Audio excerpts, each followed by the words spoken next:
Today is day 83 of 100 random acts of kindness.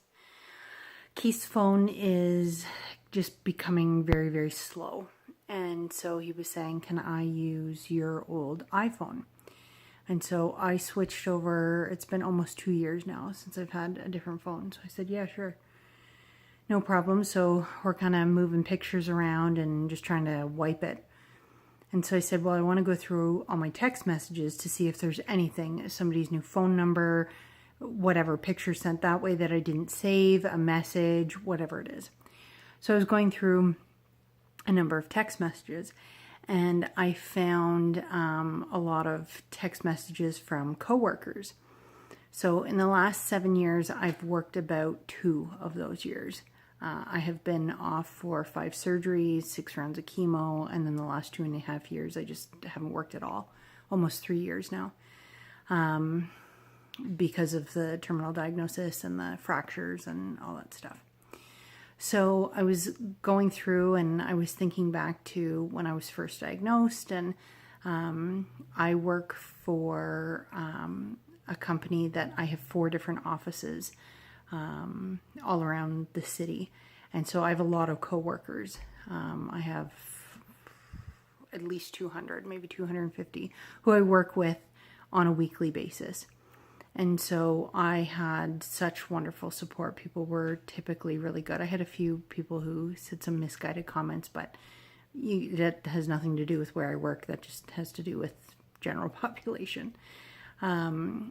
But I was always impressed by the amount of people who were coworkers before friends, I would say, but always made an effort, would always try to come and see me.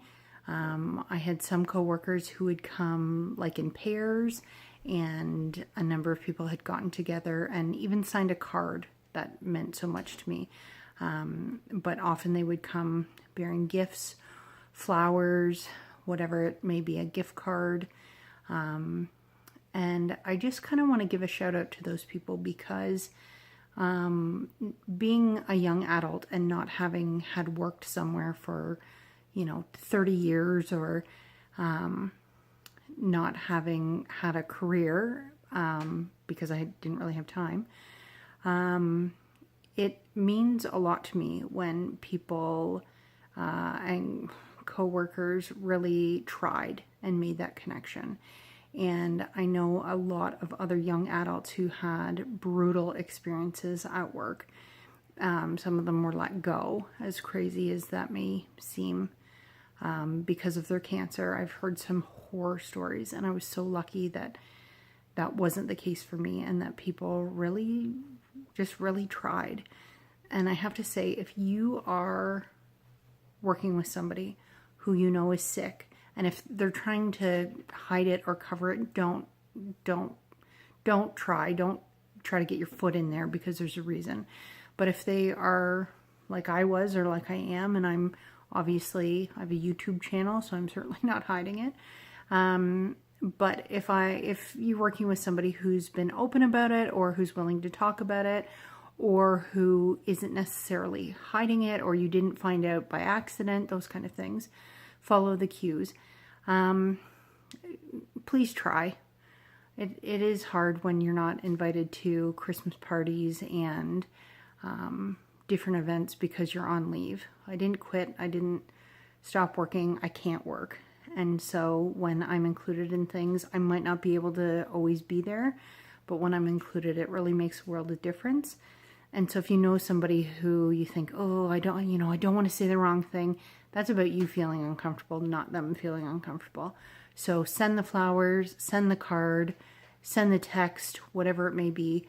Again, you got to kind of read the cues, because I know some people don't want anybody to know, and you don't want to be that guy who is making that person, outing that person kind of thing. But coworkers do play an important role, especially when, like, I liked work. I like going to work. I like the routine. I like being depended on, and I hate that I can't work. So to everybody who just text me and said, what's your address? I want to drop something off, or can we visit, or whatever it may be. I really, really appreciate it. That's today's Random Act of Kindness. Talk to you tomorrow.